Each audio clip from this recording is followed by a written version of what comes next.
2010 à 2020, le Togo se retrouve endetté de 3 200 milliards de CFA avec 110 milliardaires en CFA, c'est-à-dire plus de 100 milliardaires supplémentaires en l'espace de 15 ans, 2005-2020. Il n'est pas surprenant que le pays, les gens souffrent parce qu'il n'y a pas d'argent.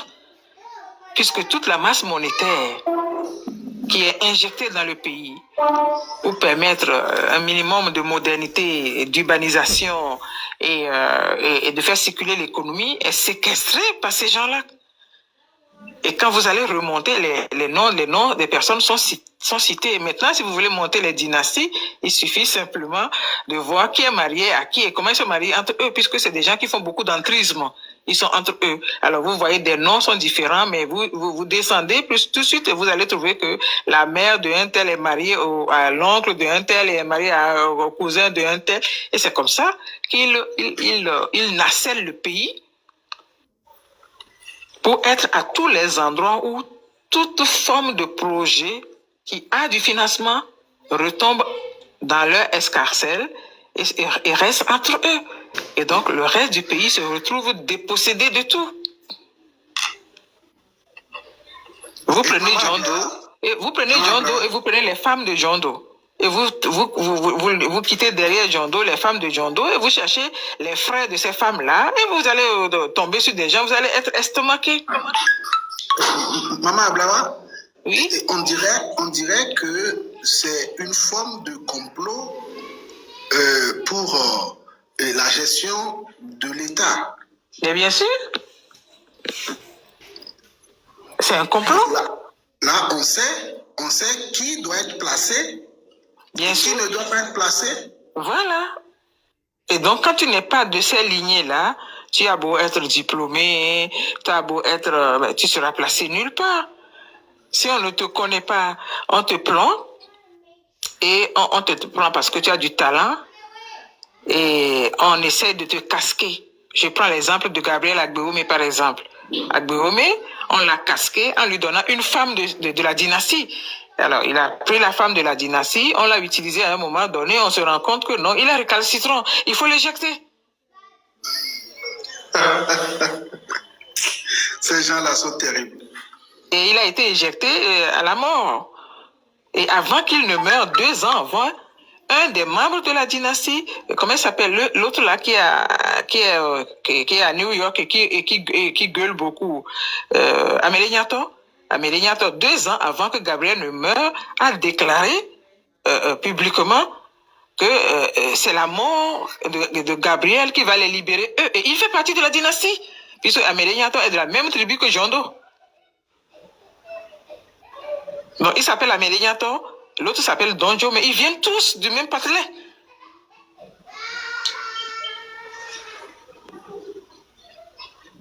Et donc, quand Amélie Niato sort, il fait le fou et il insulte Gabriel Agbéomé. Il accuse Gabriel Agbéomé. Alors, les gens pensent que c'est un Togolais Nanda qui est en train de faire une lutte pour la démocratie et qui voudrait que, voilà. Alors qu'en réalité, il est en train de protéger les arrières de leur tribu, de leur dynastie.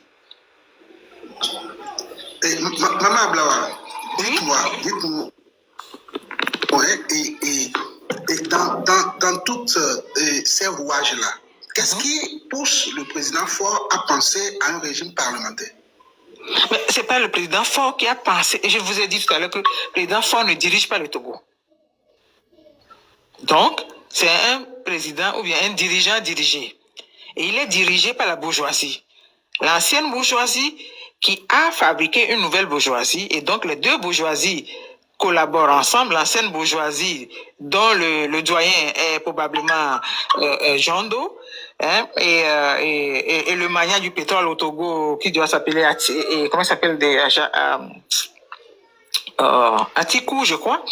Hein, Atikou en lien avec le militaire qui est installé fort là, comment il s'appelle, qui est décédé à le Balafré, l'autre Yoruba là.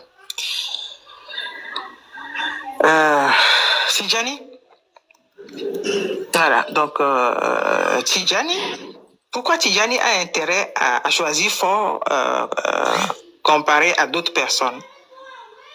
Tidjani, il vient de la dynastie des despotes autour de Yadema. Alors, si le pouvoir échappe, mais leur richesse n'est plus en sécurité, eux ne sont pas en sécurité. Donc, pour qu'ils soient en sécurité, il faut qu'ils imposent quelqu'un. C'est ce qui s'est passé avec Fort. C'est les Tidjani qui ont imposé Fort. Hein? Qui ont proposé Fort à Chirac avant que les Américains ne viennent détourner Fort parce qu'il a des casseroles, à mon avis, avec eux. Eux, ils aiment ça, les Américains. Quand vous avez des casseroles, ils ne disent rien. Le jour que vous devenez quelqu'un, ils agitent les casseroles en disant on est capable d'aller vous prendre et vous mettre en prison chez nous parce que vous avez des casseroles. Ou vous vous couchez, ou on vous amène chez nous. C'est vous qui avez, vous avez le choix. Hein. Et je pense que c'est comme ça que les gars de Orano ont récupéré Fort parce qu'il a traîné aux États-Unis, donc probablement il a des casseroles aux États-Unis. Et s'il a des casseroles, ben c'est très simple, on lui sort les clochettes de la vache de Colette et puis l'affaire est réglée. Hein. Et rapidement, vous avez vu, à partir de 2015, on l'a amené à où? On l'a amené à Londres. En 2017, on lui fait l'initiation à la loge écossaise de la City. Et puis, l'affaire est classée. Le gars, il est dressé pour aller à gauche. Et on lui dit aller à droite. C'est on lui dit, hein.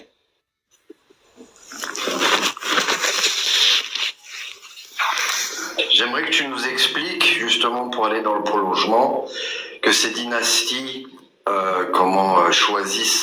choisiraient justement, tu parlais de feu président Guillaume Kodjo, qu'ils avaient justement choisi plutôt un Boko, comment tu as expliqué aussi, comment il est marié avec une Peul, et on pourrait aller plus loin avec ce qui est en train de se passer, parce que Boko c'est la France-Afrique, c'est l'Euro-Afrique, et d'aller avec les gens comme Margda, ou Faridana Bourima, ou Kétri, qui est de la France-Afrique, un demi-corse, et d'aller plutôt justement avec des métayers qui puissent être en fait les larbins, continuer à être les larbins de la nouvelle bourgeoisie et de l'ancienne.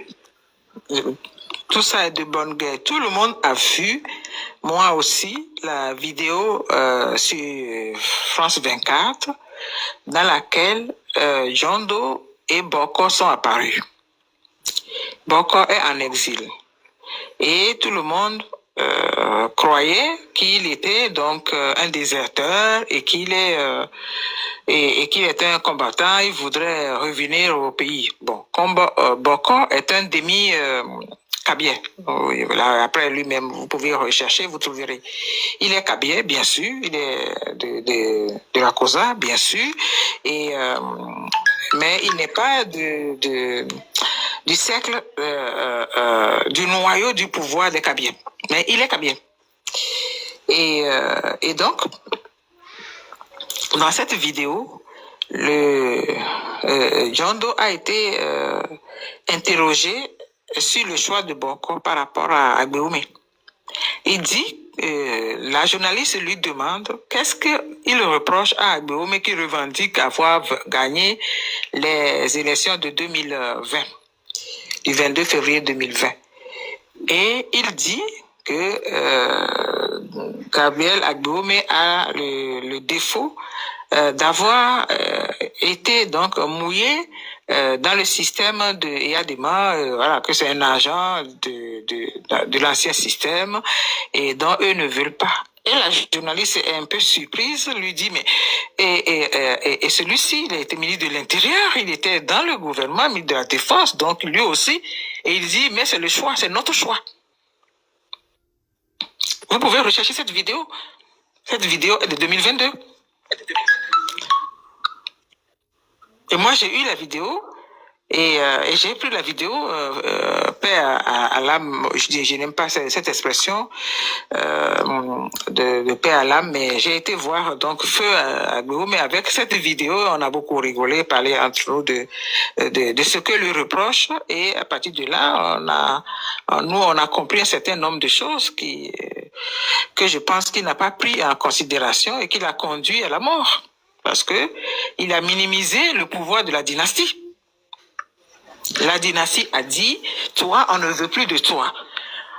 On a cru que tu étais intelligent, tu es sorti de l'école, tu es brillant, on t'a pris pour travailler pour nous, et tu viens t'asseoir à la table avec nous et tu redistribues les cartes. Et ça va pas le faire. On n'est pas d'accord que tu redistribues les cartes. Je rappelle que Gabriel Agbeobe a été donc à la Sonacom.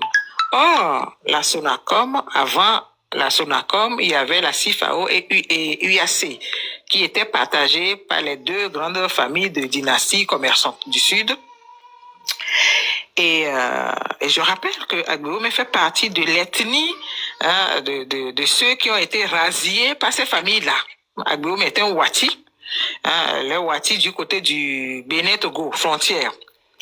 Et donc ces dynasties, eux, se sont enrichis en collaboration avec la bande de Napoléon qui a remis l'esclavage au goût du jour entre 1890 et jusqu'à la Première et Deuxième Guerre.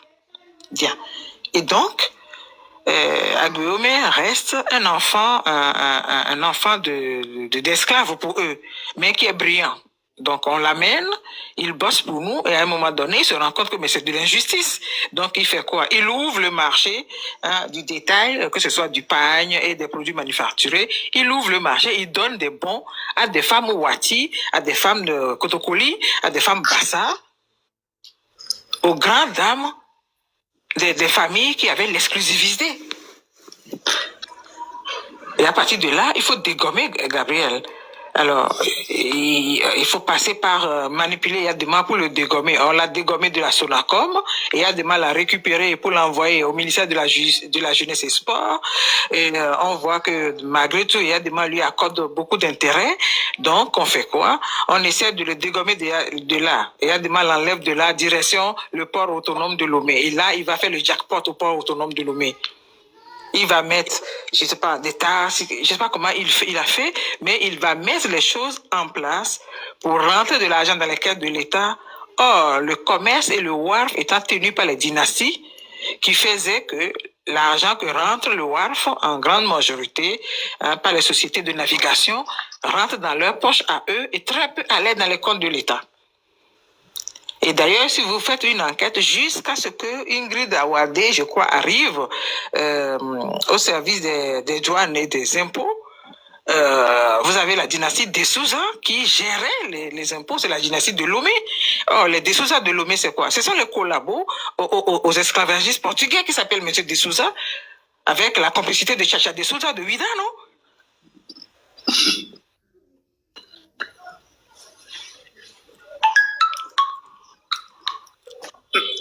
Et donc, le port est le domaine réservé du patronat de ces gens-là.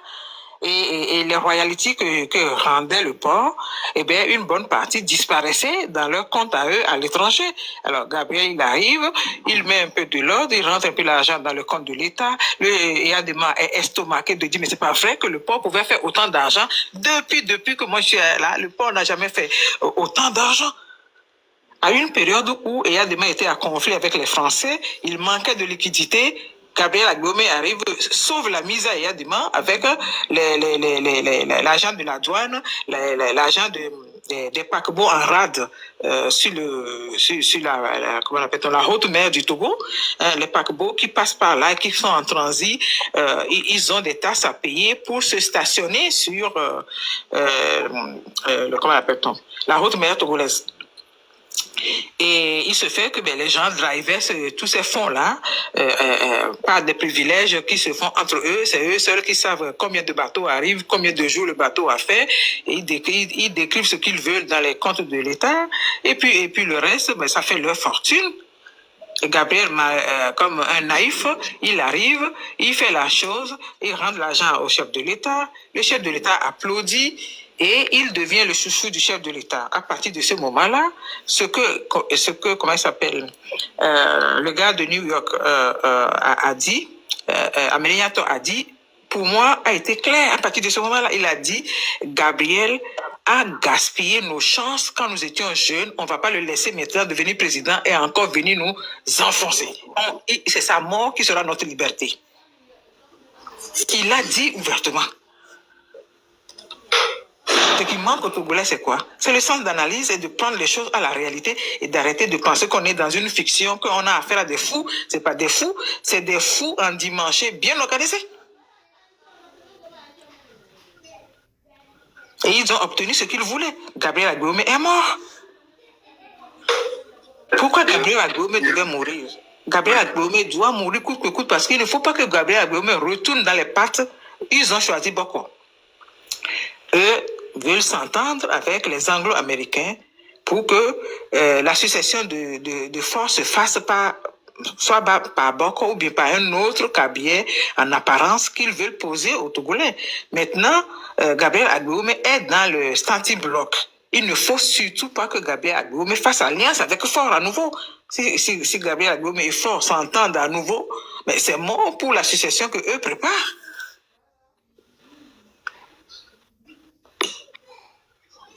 Ils ont éliminé le fils de Sylvanus, en finissant par le corrompre, hop, ils l'ont éliminé. Donc, il est excusé, lui, maintenant, apparemment, il est malade, donc, bon, la route est un peu dégagée, mais il ne faut pas que Gabriel Agboume vienne assombrir le parcours.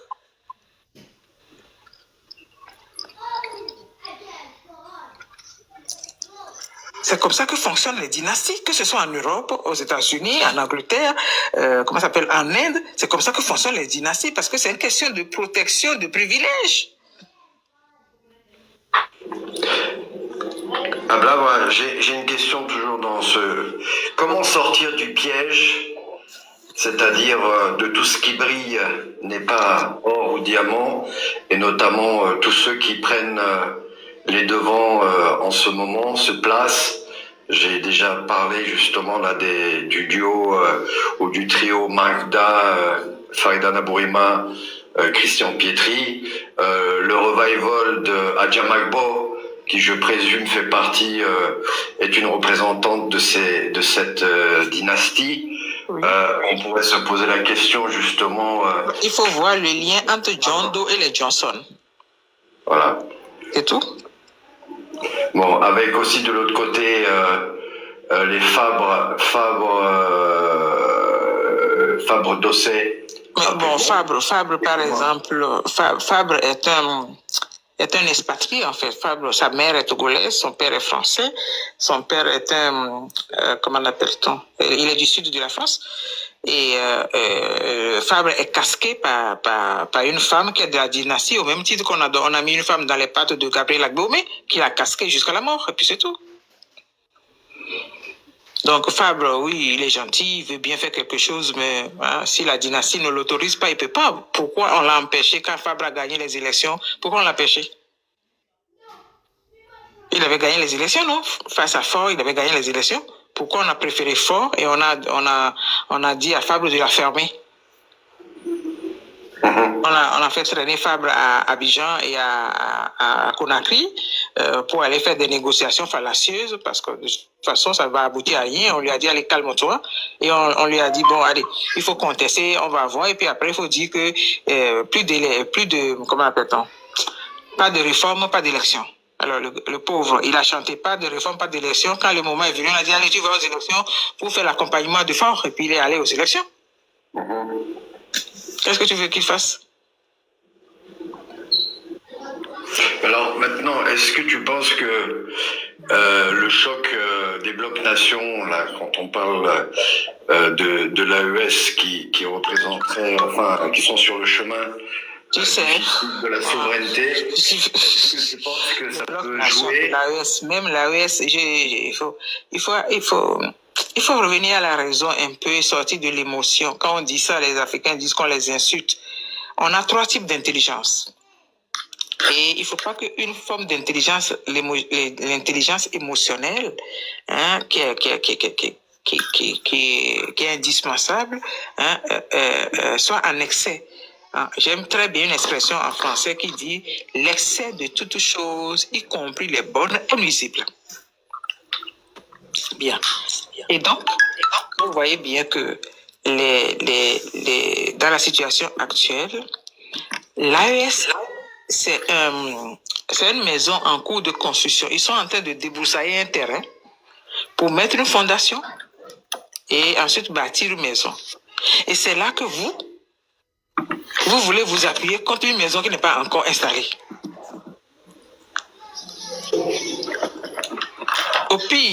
Au pire des cas, les gens de l'AES, ils se mettent d'accord, ils annexent le Togo parce qu'ils ont besoin du port du Togo, et si vous voulez les emmerder, ils vous la font à la poutine, hein, en disant au Togo, il y a des Mandingues, il y a des Malinqués, il y a des ceci, et puis ils annexent le Togo, ils agressent le Togo.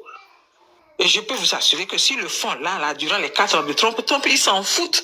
Ils s'en foutront, personne ne viendra sauver les Togolais, ni l'armée togolaise, personne ne s'occupera. Donc, c'est pas le moment. Donc, quand les Doucet est en avant, mais qui est derrière Doucet? C'est pas Awanana. Awanana, elle est du Mali, non? Elle est originaire du Mali, hein?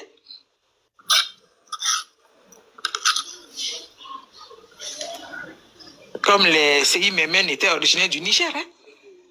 Et les CI Memen et les Tijani, hein, les Tijani sont Yoruba, mais les Yoruba et les Haoussa au Nigeria, hein, c'est des familles parentales alliées, hein? Donc, quand Doucet parle, il ne faut pas écouter Doucet. Il faut dire que Doucet est la langue de Madame Awanana. C'est tout. Donc, l'AES et le Togo n'a pas le choix que de faire du labinisme auprès de l'AES pour éviter la poutinisation dans la zone. Hein. Que, voilà, les mercenaires Wagner et consorts, voilà, rentrent au Togo et puis foutent le bordel tout simplement parce qu'ils veulent avoir le contrôle du port de Lomé pour pouvoir évacuer leurs produits. Maman Blawa, oui. Et la dernière fois, nous avions fait un live qui a porté sur le cas du Togo aussi. Et on s'est demandé, est-ce que l'AES pourra accepter le Togo? Et il y a eu 3 questions qui ont été posées. Est-ce qu'un pays qui veut entrer dans l'AES peut protéger dans son pays des destructeurs ou des déstabilisateurs de l'AES? Or, actuellement, nous savons que le président Faure a la couverture de l'ancien, je dirais, colonel qui veut déstabiliser, par exemple, le Burkina. Est-ce que dans ces conditions, le Togo peut entrer dans l'AES? C'était la première question. La seconde, est-ce que le président Faure a dénoncé ouvertement les accords coloniaux, c'est-à-dire les liens qui empêchent le Togo d'évoluer? Si le Togo n'arrive pas, par son président, n'arrive pas à dénoncer les accords, le problème va se poser dans son adhésion à l'AES. Et voilà donc deux grands questionnements qui nous ont amenés. Il y a le troisième, bien sûr, qui disait il doit changer le système de gouvernance, il doit changer le système qui met le peuple du Togo dans cette situation, il doit changer ce système-là. Mais s'il ne répond pas à ces questions, est-ce que le Togo peut être accepté dans l'AES? Voilà. Yeah. Ce que je viens de vous dire a répondu à ces 3 questions d'une manière indirecte. Mais je vais reformuler ma pensée. Que le Togo veuille rentrer dans l'AES ou que le Togo rentre dans l'AES, c'est fait. Ce n'est pas une vue de l'esprit, ce n'est pas quelque chose qui arrive. Je vous donne un exemple, je vous donne un fait, c'est pas un exemple même, c'est un fait. Quand le président Assimi Goïta a fait le coup d'État quand ils ont fait le coup d'État de Ibeka, et Bandao est arrivé. Le Bandao était donc le président et Assimi Goïta était à la défense. Le premier voyage d'Assimi Goïta, après le coup d'État, en dehors du Mali, c'était le Togo.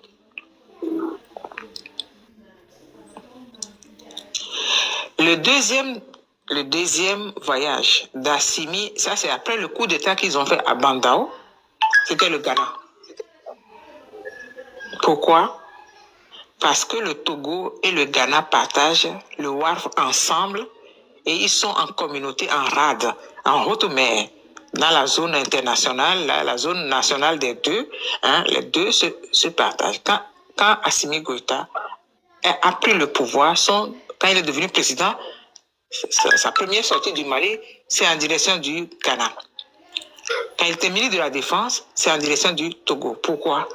Parce que pour recevoir les grands paquebots, des grands engins, des grands matériels militaires, c'est le port du Togo qui est la zone, la pointe la plus profonde, mais qui s'étend sur le Ghana, qui couvre toute la partie, qu'on va dire la partie togolande du Ghana, mais qui est sous le contrôle de la République du Ghana actuellement. Maintenant, officieusement, le Ghana, le Togo collabore et pour couvrir cela, on fait la médiation pour dire que c'est à travers la médiation que le Mali soutient, le Togo soutient le Mali face au terrorisme et tout ça, et alors que ce sont des affaires. Donc tout ce que vous avez cité, c'est bien, mais en réalité, l'intérêt du président du Togo et l'intérêt des autorités du Mali, c'est quoi? C'est une collaboration qui évite à lui de se faire dégommer, genre Poutine en Ukraine, et puis qui permet aux autres de découler leurs marchandises vers le marché international en utilisant le port du Togo et dans une moindre mesure, si ça déborde sur le port du Ghana, qui est entente cordiale entre les trois entités. Donc une adhésion officielle annoncée avec fanfare pour que les émotifs africains applaudissent ou n'applaudissent pas, ça c'est de l'animation politique. Alors on dit, oui, j'ai suivi une vidéo aujourd'hui où quelqu'un disait, quand le Djoussé dit, le Togo veut entrer dans l'AES, et la personne dit, c'est qui le Togo? On parle de qui là?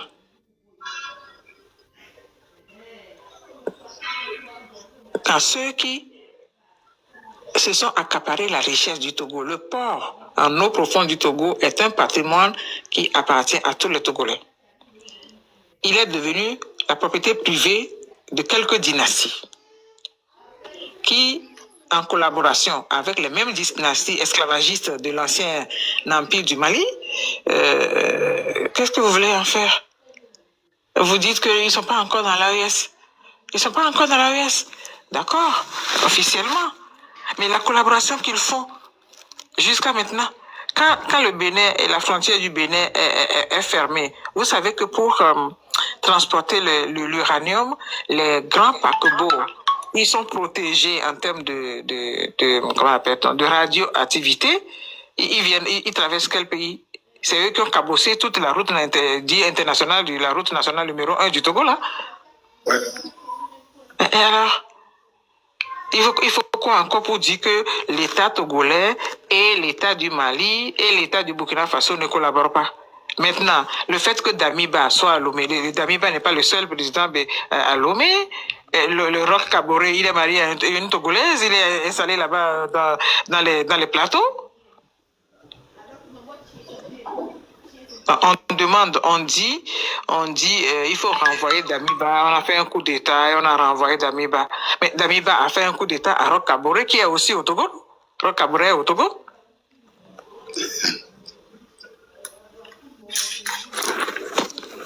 Et dis-moi, Blawa, justement, le contre-amiral Assignon, qui reste sur sa fonction de DG du port de Lomé, c'est justement le représentant de ces familles. Mais oui, de la minorité en fait, qui se partage le port. Voilà, les Adjakli, les Assignons, là, et tous ces... Voilà, c'est leur domaine. C'est les gardiens de la côte de Lomé.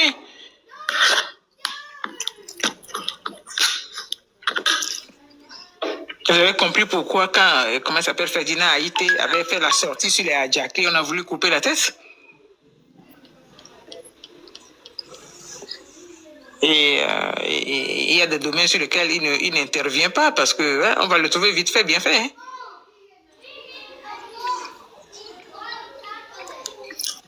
Maman Ablawa, actuellement, oui. Le décryptage qui est fait montre clairement qu'à Lomé, au Togo, il y a des dynasties. Comme oui. Par exemple aux États-Unis, il y a aussi des dynasties qui gèrent surtout l'économie. Est-ce que ces dynasties sont connues et répertoriées? Et comment faut-il faire pour que la tendance puisse changer? Je vais vous donner un exemple. Il n'y a pas besoin de dire comment on va faire. Quand on vous explique quelque chose, après comment vous allez faire vous-même, ça vient tout seul dans votre tête. On n'a pas besoin de vous dire. Bien. Voilà, donc c'est des enfants qui posent ces questions-là. Hein. C'est des enfants qui demandent « Mais maman, comment je vais faire maintenant hein? » Bon. Les dynasties, je vais vous donner un exemple. Le Togolais qui avait abordé la question du CFA, comment il s'appelle? Kapo Mboko. Le pauvre, il a fait économie, il a suivi un peu le chemin comme Gabriel Agboume. Il a fait son économie et puis il est revenu pour enseigner l'économie à l'université.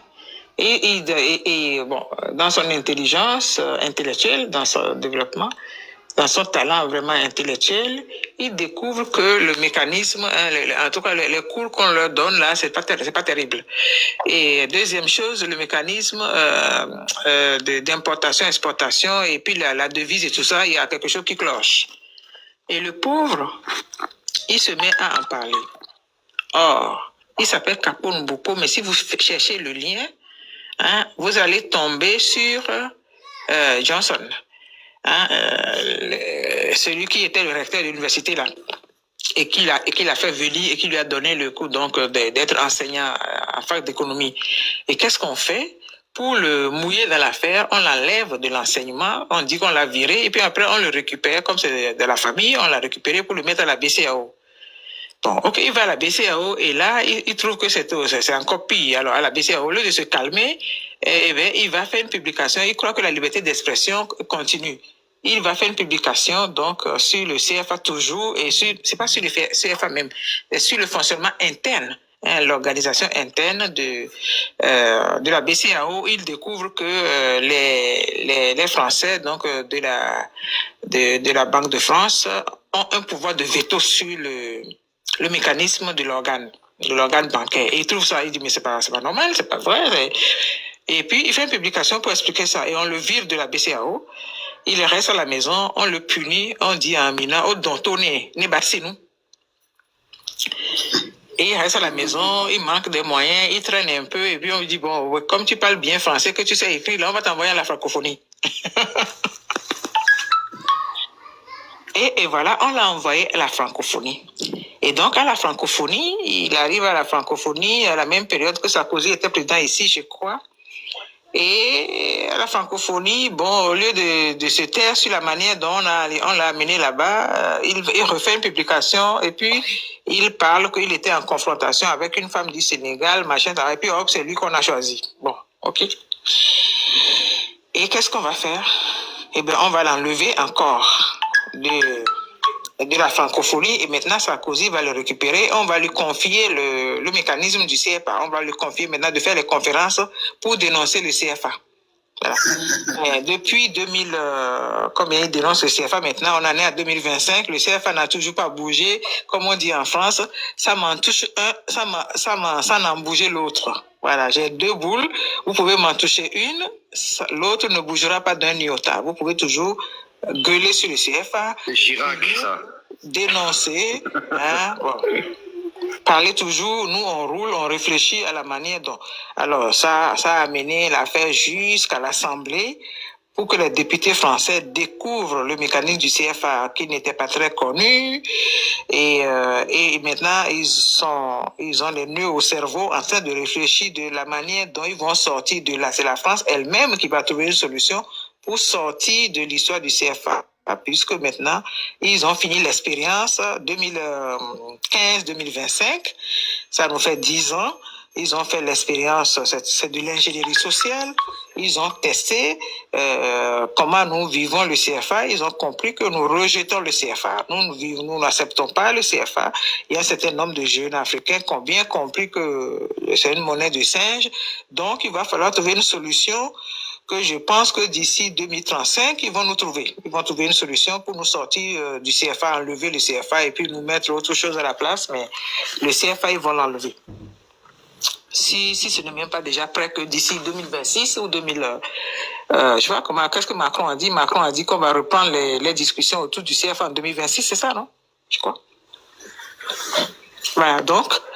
Ils vont trouver une solution à cette question du CFA et puis changer le nom. Bon, Macron a voulu utiliser l'écho, récupérer l'écho de Ouattara. Lui et Ouattara ont voulu récupérer l'écho que Rawlings et comment ça s'appelle, le gars celui qui a été vaincu là du Nigeria, le président du Nigeria qui est clair là. L'ancien général qui est revenu, son nom m'échappe toujours. Tu vois, je vois son image, mais son nom m'échappe. Et Rawlings et lui, donc, travaillaient sur voilà, le changement du CFA, mais le mécanisme était bloqué par la France. Et Rawlings, en s'étant énervé, avait décidé de déposer plainte contre la France à l'OMC et avec tous les arguments qui justifient que le commerce en Afrique de l'Ouest avec le CFA ne fonctionne pas à cause de la prédation que fait l'État français, qui n'est même pas l'État français en réalité, puisque c'est une bande de mafieux au trésor français en complicité avec la Banque de France, qui font les choses dans leur cuisine à eux, et puis c'est tout, ça ne rentre pas dans les livres de compte de l'État français. Donc c'est une petite mafia bancaire. Et voilà, qu'est-ce qu'on va faire de mon Capo Mbouko plus tard?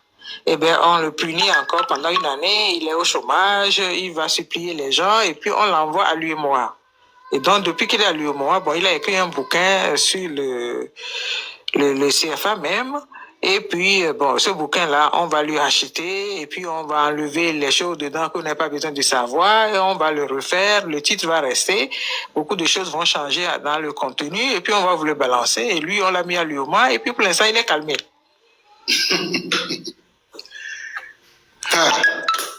Voilà un peu comment fonctionnent les dynasties. Bien.